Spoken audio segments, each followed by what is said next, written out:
Hey guys, it's Mr. Amadi here with a genetics quiz review. I'm going to be going over how to do monohybrid crosses, doing crosses with incomplete dominance and codominance, and dihybrid crosses as well. So, without further ado, let's get started. So, when we talk about Mendelian genetics, this was before we learned the non-Mendelian genetics, which is incomplete dominance and codominance.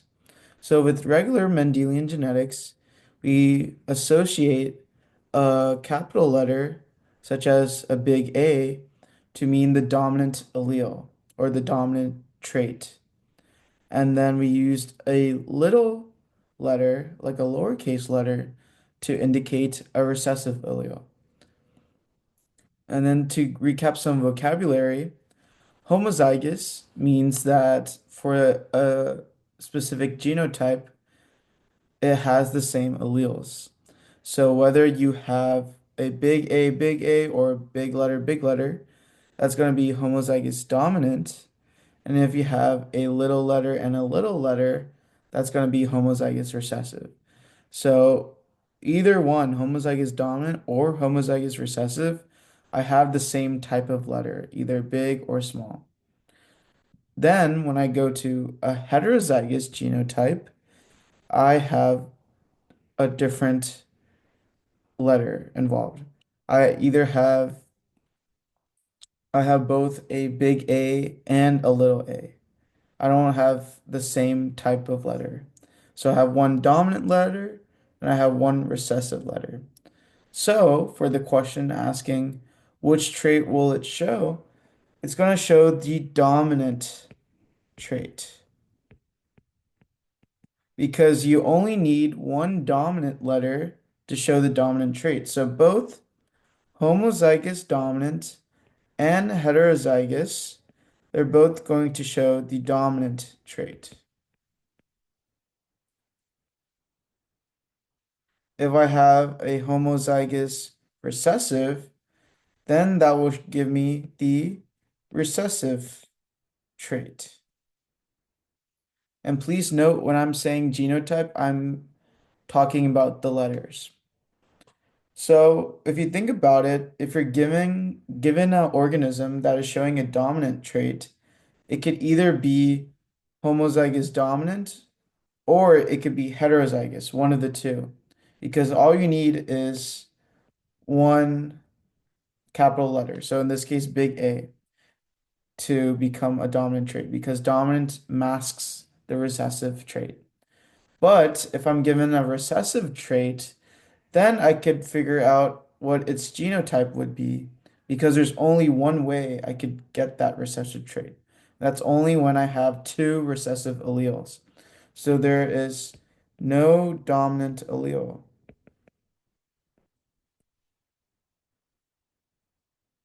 There's no dominant allele present. All right, let's do an example. Maybe you guys will relate to this. So, there is a rumor in Star Park that Colt's parents are Sam and Belle. To see if this theory is true, Colt secretly steals a strand of hair from Sam. Sam has orange hair and is heterozygous for hair color. That's what came in the genetic testing. Unfortunately, Colt was unable to steal a hair sample from Belle, but he finds an old picture where she had red hair. So we're going to use the H's for hair color. Big H is going to be the dominant hair color, and little h is for the recessive hair color. All right, so that was a lot to unpack there, a lot of drama, a lot of conspiracy. So let's see. So this guy right here is Sam, and this is Belle, and then right here is Mr. Colt. So it says that Sam has orange hair and is heterozygous. And then we're told that Belle has red hair. Okay, so you might be saying, wait, I feel like I need more information. But you really don't. Let's see. So if we're using H's for hair color, if I had a heterozygous genotype, that means I'm going to have different letters. So that means for Sam, I'm going to have a big H and a little h. And based off of that, I know that Sam has orange hair. And we can see this based off of his mustache, right? So, and then with Belle, we just only know that she has red hair.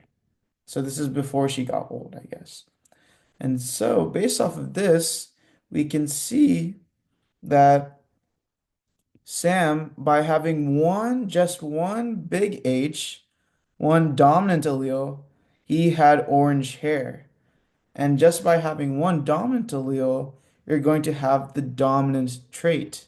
So that means orange hair, orange hair is going to be is basically the dominant trait.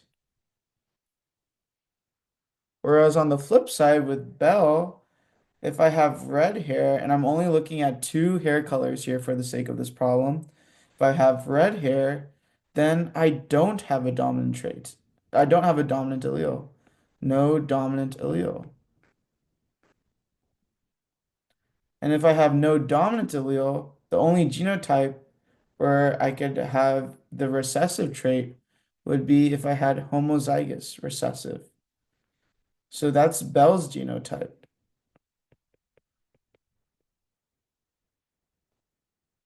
So just by knowing Sam's genotype, big H, little h, and phenotype, orange hair, we could figure out that Belle, since she has red hair, she couldn't be, oh, sorry, not little, I'm not using A's. That's my bad. We're using H's, right? Little h, little h. Because of that, even though we're given red hair, we could figure out Belle's genotype because if she had a single big H in her genotype, she would have orange hair, but that's not the case. So, if we want to see if it's possible that Sam and Belle could be Colt's parents, we need to do a Punnett square. So we can see that Colt also has red hair, right? So that means he is also little h, little h. So let's put Sam's alleles on the top. So let's make Sam's alleles in blue. So big H, little h. And let's make Belle's alleles in purple. Little h, little h. So we'll say Belle and then Sam. And so when I'm filling in my Punnett square, the intersection where the boxes meet is where how I'm going to fill in the box. So big H and then a little h from Belle, right?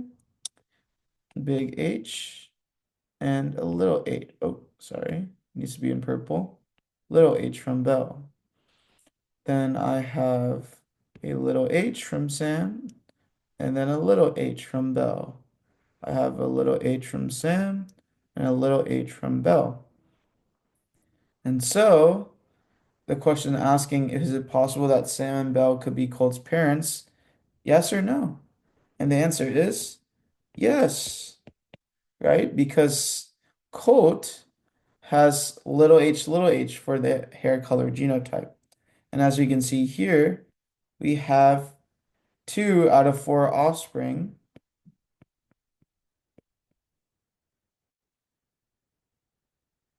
have little h or red hair. So there is a 50% chance. So if you want to think about each box having 25% chance, this is 25% chance, this is 25% chance, this is 25% chance, and this is also 25% chance. So yes, it's possible the conspiracy is true that Colt could be the mysterious son of Belle and Sam. All right, let's go to incomplete dominance. I defined it as the heterozygous phenotype will be a blend of the homozygous phenotypes. So if you want to think of incomplete dominance, you can think of the word in between.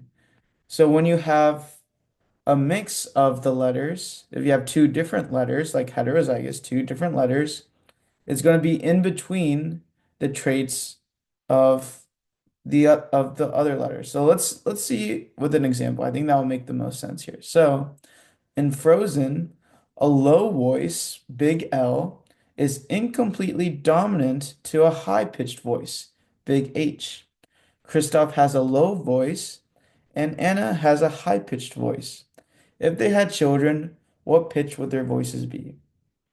So with incomplete dominance and codominance for this class, we are using big letters. We're using dominant letters. We're using capital letters.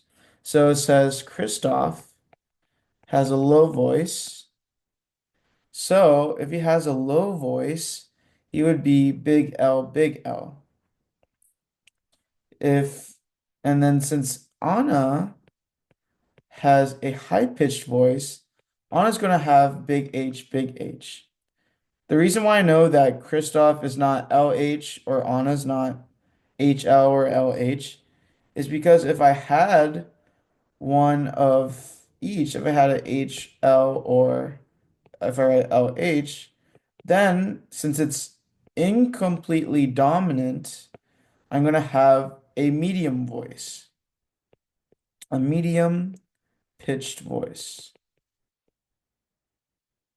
So the only way you could have a low voice is if you have two big L's for low voice. The only way I can have a high voice is if I had two big H's. And then the HL or LH, it's like the intermediate, the in-between genotype. It's heterozygous, two different letters, and so it's going to be in between. So if we were to put Kristoff's alleles at the top, we'll have that in blue, and then we'll put Anna's alleles on the side. We'll put that in H. Let's see, Anna, and then Kristoff. Let's fill in the boxes, shall we? So you have a L from Kristoff, a H. Oh, trying to trying to keep the color coding here, right? A H from Anna. You have a L from Kristoff, and then an H from Anna, and then you have an L from Kristoff, H from Anna, and then you have an L from Kristoff, and then a oops, and then a H from Anna. All right, and so based on our square, we see 4 out of 4 offspring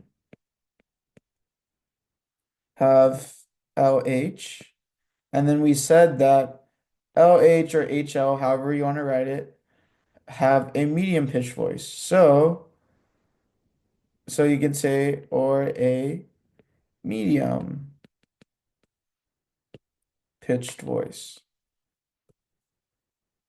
So I could say 100% have a medium pitched voice. So if I was asked, what's the genotype? I would say LH. Oh, sorry. I would say LH is the genotype.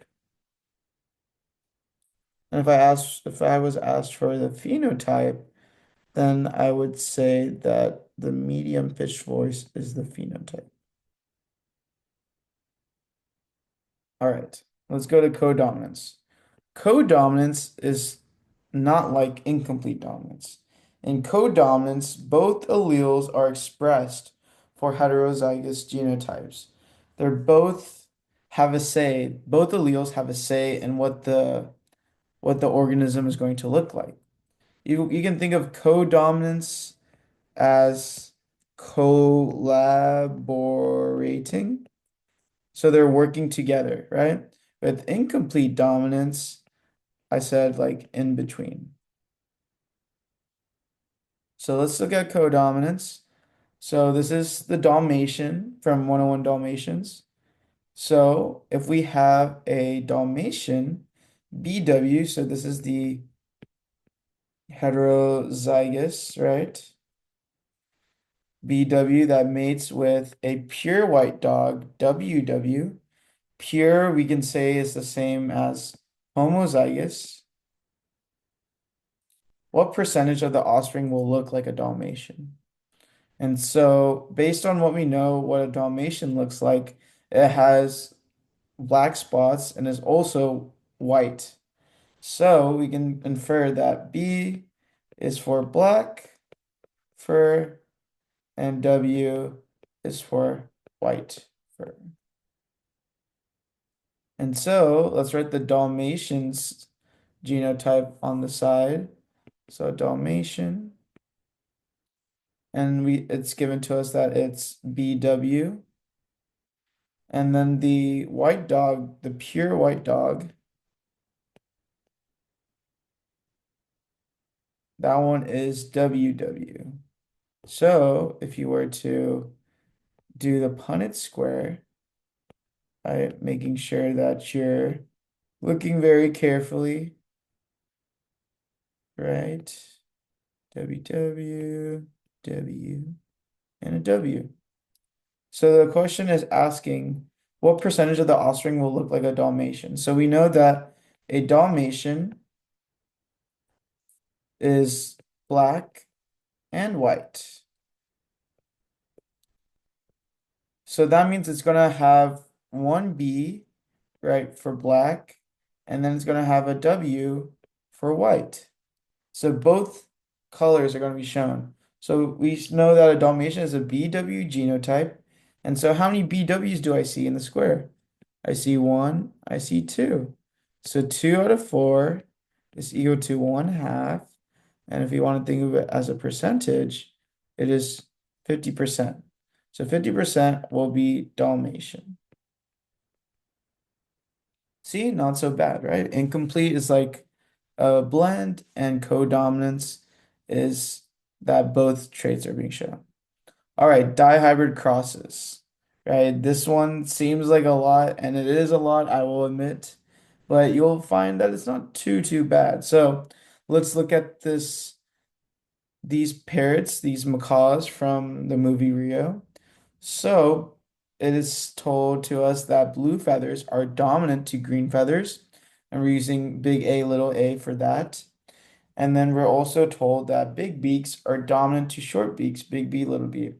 So another way to write this, I would say, is that big A is going to be blue feathers, and then little a is green feathers. And then with the other traits, so this is trait 1. And if I have trait 2, then I'm told that big B is for big beak, and then little b is for small beak. So instead of just dealing with one trait, we're dealing with 2 traits. So we're doing a dihybrid cross between blue and jewel. It is told that blue is heterozygous for both traits. So first, let's write the parent genotype, this blue's genotype. So heterozygous, that means you have different alleles. So if you were to write it, you're going to have, for the feather color trait, we're using A's. And if it's different and heterozygous, you're going to have a big A, little a. And if you're also heterozygous for beaks, you're also going to use big B, little b. And then when we talk about the FOIL method, if you remember, it is first, outer, inner, and then last. So there's 4 combinations that you can get. So one combination we got was, let me write this in blue. Big A, big B. Another combination we could have would be big A, little b, right? That's the outer. And then a third combination we have with the inner one, you have little a, big B. And the last one would be little a, little b. So just going over the arrows that we did. So in each combination, you need a letter from each trait. You need a letter from each trait. All right, and then it's told that Joel is heterozygous for feathers, but homozygous recessive for beaks. So what's that genotype going to look like? So heterozygous for feathers, we said for A's, it's going to be big A, little a. But homozygous recessive for beaks, so that means I'm using little letters, right? So then for beaks, it's going to be little b, little b. So if I were to do the arrows again, right? Or the first combination, big A, little b, the outer combination would also be big A, little b. The third combination or the inner combination would be little a, little b. And the last combination would also be little a, little b. And so you might be wondering, why are we writing all these combinations? I'll tell you. So we're going to write blues combinations. I'll just going to write blues combos. And then here we're going to write jewels combos. So each of the four combinations we're going to write at the top. So 1, 2, 3, 4. So remember with blue, we had big A, big B. We had big A, little b. We also had little a, big B. And lastly, little a, little b. All right. And then for Joel, we had, if you scroll up a little, we had big A, little b. We had another big A, little b. Then we had little a, little b, and little a, little b. And so it's kind of the same mechanics as just your basic four square Punnett square. You're just going to combine the a's together and then the b's together. So if I fill in this first box, it's going to be big A, big A, big A, big B, little b. Right? Let me try to make this a different color. I'm just going to go over it in purple. So I'm getting a big A from Joel and a little b from Joel. Let me do the next one, right? So it's going to be big A from blue, big A from Joel, little b pink.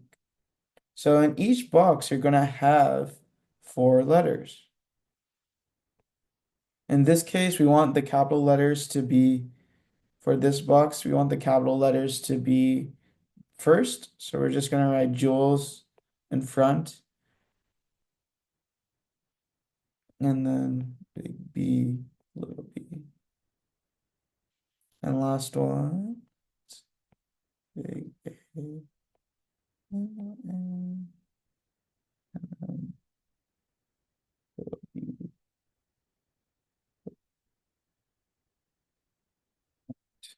So this box is going to be the same as the one above because you're kind of combining the same one.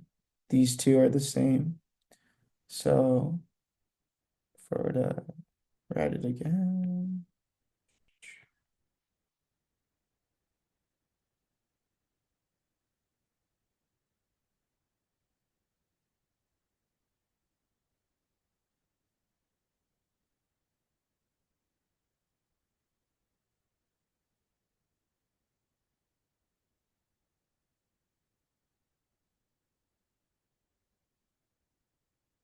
Okay. And then the next one is a little bit different, right? Where Jules is now little a, little b. So we're to add blues combo, Jules combo together. Let's see.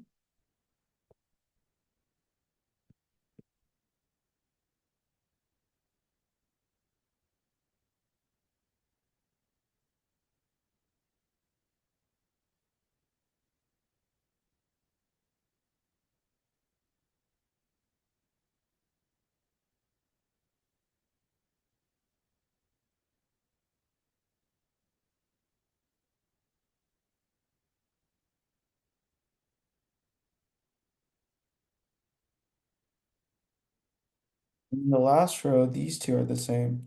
So you can try to save time instead of like thinking for each box, just noticing that hey, I'm like combining the same thing.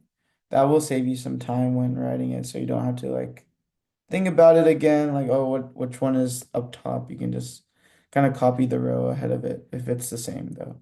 But I would be careful when you do that though. Oh, just filling in the blanks here.